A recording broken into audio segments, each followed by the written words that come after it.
आप सभी को नमस्कार। मैं गोपाल सोनी, डीटीसी इंस्ट्रक्टर, रतलाम, मध्य प्रदेश।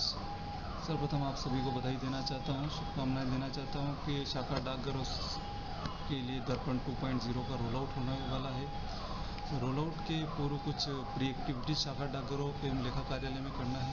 उन एक्टिविटीज़ के बारे में ही आज हम बात करना चाहते हैं आपसे। तो सर्वप्रथम बात अगर करें हम तो कि शाखा डाकघरों में जो स्टैम्प्स अवेलेबल है वो स्टैम्प्स का बैलेंस नील होना चाहिए या सेल आउट होना चाहिए। यदि अधिक मात्रा में स्टैम्प्स अवेलेबल है तो आप लेखा कार्यालय को अपने डेली अकाउंट में दर्ज करके लेखा कार्यालय को प्रेषित करना है। दूसरी महत्वपूर्ण चीज़ है, जो भी फिजिकल क्लोजिंग बैलेंस अवेलेबल है वो closing balance CSI generated daily account से मिलना चाहिए। तीसरा महत्वपूर्ण टास्क, जो भी RICT दर्पण रोल आउट के समय जो पेरिफेरल्स दिए गए थे वो इक्विपमेंट और पेरिफेरल्स डिवीज़न ऑफिस में पुनः प्रेषित। इसके अलावा सबसे महत्वपूर्ण टास्क जैसे मान लो ये है कि जो भी शाखा डाकघर में स्टैम्प्स अवेलेबल है उनकी रिपोर्ट जनरेट होना जरूरी है कि MB52 के अनुसार हम देख सकते हैं कि कितने स्टैम्प्स अवेलेबल हैं। तो आइए हम सेप में लॉगिन करके माध्यम से रिपोर्ट जनरेट करते हैं शाखा डाकघर वाइज।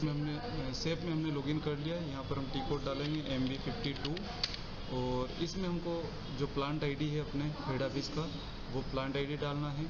स्टोरेज लोकेशन में आपको ध्यान रखना है कि जैसे B" डाल दोगे तो सभी शाखा डाकघर जो भी इस प्लांट में अवेलेबल है वो सभी स्टोरेज लोकेशंस की रिपोर्ट जनरेट कर देगा। यहाँ पर आपको नो स्टॉक ज़ीरो वाले पर टिक करना है और नॉन हायरार्किकल रिप्रेजेंटेशंस पर टिक करना है। देन इसको एग्जीक्यूट कर देना। जिसे एग्जीक्यूट कर दें ये रिपोर्ट आपके सामने जनरेट हो जाएगी स्टैम्प बैलेंस की।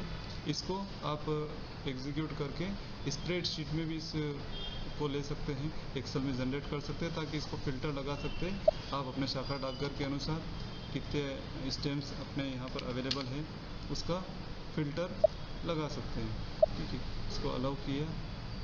ये इस प्रकार रिपोर्ट जनरेट हो जाएगी। जो भी शाखा डाकघर आपके अधीनस्थ है उन शाखा डाकघरों को आप इसके फिल्टर के माध्यम से भी चेक कर सकते हैं और देख सकते हैं कि कितने स्टैम्प्स उनके यहाँ पर अवेलेबल है। जैसे डिनोमिनेशन से कौन सी कैटेगरी का अवेलेबल है, उसकी वैल्यू है। यहाँ पर एक चीज़ और ध्यान रहे कि इसमें ट्रांजिट में भी ज़ीरो होना चाहिए और ये टोटल वैल्यू ये भी सभी ज़ीरो हो जाना चाहिए शाखा डाकघर के स्टैम्प्स में। इस प्रकार हमने जो बैलेंस थे MB52 के माध्यम से देखा। उसके बाद हमको ये चीज़ देखना है कि यदि इस जो एक्सेल शीट हमने डाउनलोड करी थी स्टैम्प बैलेंस की MB52 के माध्यम से, यही स्टैम्प्स यदि शाखा डाकघर के RICT डिवाइस से भी मिल रहा है और RICT डिवाइस में डे बिगिन भी हो रहा है तो हमको एक चीज़ ये करना है कि ये स्टैम्प्स हमको शाखा डाकघरों के माध्यम से डिवाइस के माध्यम से सेलिंग बताना, प्रोडक्ट सेल के माध्यम से, ताकि वो डिवाइस में भी नील हो जाए और संबंधित शाखा डाकघर में SAP में भी नील हो जाए। नहीं तो ऐसा रहेगा कि आप अगर मान लो स्टैम्प्स डायरेक्ट मीगो से शाखा डाकघर से रिसीव कर लेंगे तो वहाँ पर वो डिवाइस में ऐसे कैसे बैलेंस में रहेंगे। तो हमको ये करना है कि वहाँ पर भी डिवाइस में भी सेल आउट हो जाए। यदि किसी कारण से डिवाइस का डे बिगिन नहीं हो पा रहा है, डिवाइस में बहुत सारे इश्यूज़ थे जिससे डे बिगिन नहीं हो पा रहा था, तो ऐसी स्थिति बनती है तो इस कंडीशंस में हमको लेखा कार्यालय को डेली अकाउंट में इनवॉइस करके भेज देना है और फिर वहाँ पे रिसीव कर लेंगे मीगो के माध्यम से। यदि ऐसा भी ना हो, अगर सेल आउट बताना है कि शाखा डाकघर में कम स्टैम्प से हो सकता है सेल बताना है, तो ऐसी स्थिति में क्या करेंगे, पॉइंट ऑफ सेल के माध्यम से सेल बताएंगे। तो शाखा डाकघर जो डेली अकाउंट में सेल बताएगा रिसिप्ट साइड में इतने स्टैम्प सेल हो चुके हैं। ठीक है, जो भी स्टैम्प सेलिंग बता देगा और फिर जो लेखा कार्यालय की ड्यूटी शुरू हो जाएगी कि लेखा कार्यालय उसको मिसलेनियस सर्विस में BO बुक आइटम वाले ऑप्शन में जाकर स्टैम्प्स को सेल कर देगा। जैसे इस स्क्रीन में आपको दिख रहा होगा कि मिसलेनियस आइटम में BO बुक आइटम का ऑप्शन दिख रहा है, इसमें जाएंगे पॉइंट ऑफ सेल में और जितने स्टैम्प्स शाखा डाकघर ने सेल करे हैं उतने स्टैम्प्स अपन उस शाखा डाकघर के अनुसार कैटेगरी वाइज सेल आउट कर देंगे।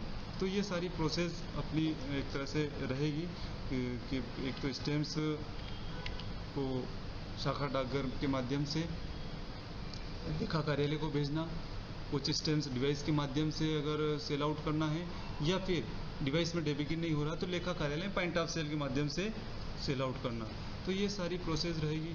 इसके अलावा यदि हो सकता है कि अधिक मात्रा में स्टैम्प्स अवेलेबल है, नहीं हमको तो शाखा डाकघर से लेखा कार्यालय को प्रेषित करना है, तो उस कंडीशंस में आप SAP में मीगो कमांड के माध्यम से स्टॉक ट्रांसफ़र कर सकते हैं। तो आइए हम देखते हैं किस प्रकार SAP में मीगो कमांड के माध्यम से स्टैम्प्स लेखा कार्यालय को प्रेषित करना है। और हम सेव में मीगो कमांड दर्ज करते हैं। मीगो कमांड डालने के पश्चात हमको यहाँ पर किस प्रकार स्टैम्प्स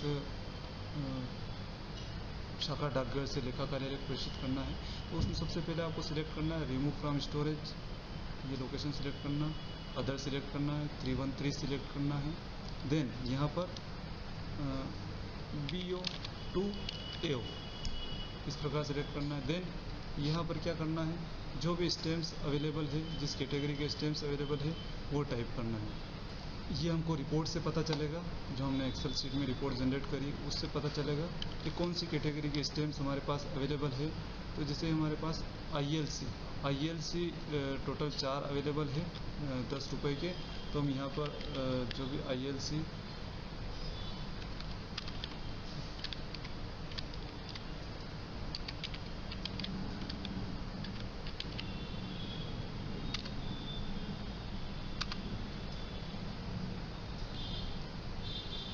एंटर करेंगे तो यहाँ पर इनलाइन लेटर कार्ड दिखाई देने लगेगा। फिर यहाँ पर जो भी अपना प्लांट ID है वो दर्ज करना है। संबंधित जो भी BO है वो स्टोरेज लोकेशन से वो सिलेक्ट करना है और एंटर दर्ज करना है। यहाँ पर आप सर्चर से भी सिलेक्ट कर सकते हैं, तो जो भी SO का कोड है वो SO कोड आप डाल सकते हैं। अब यहाँ पर आपको क्वांटिटी में डाल देना, जैसे अपने पास 4 जो अपने ILC अवेलेबल थे वो हम यहाँ पर दर्ज कर दें यूनिट पे। तो इस प्रकार हमने जो भी क्वांटिटी है वो क्वांटिटी दर्ज कर दी। उसके बाद ये चेक, यहाँ पर आइटम ओके लिखा आएगा, देन उसको पोस्ट कर देना है। तो इस प्रकार जो भी शाखा डाकघर में स्टैम्प्स अवेलेबल है वो लेखा कार्यालय को प्रेषित हो जाएंगे। अब लेखा कार्यालय को प्रेषित हो जाएं, लेकिन वो लेखा कार्यालय में उनको प्लेस करना पड़ेगा। अभी हम शाखा डाकघर के स्टोरेज लोकेशन से रिमूव करा था, अब हम लेखा कार्यालय के स्टोरेज लोकेशंस में इसको प्लेस करें। तो वो जैसे प्लेस इन स्टोरेज आप सिलेक्ट करोगे मटेरियल डॉक्यूमेंट आएगा, जो डॉक्यूमेंट हमने जनरेट करा है वो दिखेगा। यहाँ पर हम अगेन फिर आइटम ओके पर टिक करना है, देन चेक और इसको पोस्ट। जैसे हम पोस्ट करेंगे तो ये स्टैम्प्स अब हमारे यहाँ पर लेखा कार्यालय में दिखने लगेंगे। तो इस प्रकार आप अपने स्टॉक को लेखा कार्यालय में रिसीव कर सकते हैं। अगेन आप MB52 से चेक कर सकते हैं कि स्टॉक नील हुआ है नहीं। इस प्रकार अभी हमने देखा था किस प्रकार वीगो से कमांड के माध्यम से शाखा डाकघर से लेखा कार्यालय को स्टैम्प प्रेषित करना है। इसके अलावा आपको और भी जो ध्यान देने योग्य बातें हैं, उसमें जिस दिन रोल आउट रहेगा उस दिन आपको अनडिलीवर्ड अकाउंटेबल आर्टिकल EMO और स्टैम्प बैलेंस नील करना है, मतलब ये भी लेखा कार्यालय को प्रेषित करना है। जो क्लोजिंग बैलेंस है वो CSI बैलेंस से मिलना चाहिए। उसके अलावा जो भी स्टैम्प्स वगैरह है वो लेखा कार्यालय में एक्नॉलेज करना, जो प्रोसेस मैंने बताया था आपको। एक महत्वपूर्ण चीज़ है कि कोई भी ट्रांजिट, स्टैम्प का ट्रांजिट हो या कैश का ट्रांजिट हो, नहीं होना चाहिए, और माइनस में या नेगेटिव कैश बैलेंस नहीं होना चाहिए। डिवीज़न ऑफिस के रोल की बात करें तो जो भी आइडेंटिफाइड जो रोल आउट है उस तारीख को डिवाइस सभी डिवीज़न ऑफिस में जो पेरिफेरल्स है दर्पण रोल आउट के समय दिए गए थे वो रिसीव हो जाने चाहिए। तो ये बहुत सारी चीज़ें जो मैंने आपके साथ शेयर करी, आपने सभी बातें ध्यानपूर्वक सुनी, उसके लिए बहुत बहुत धन्यवाद। Thank you once again.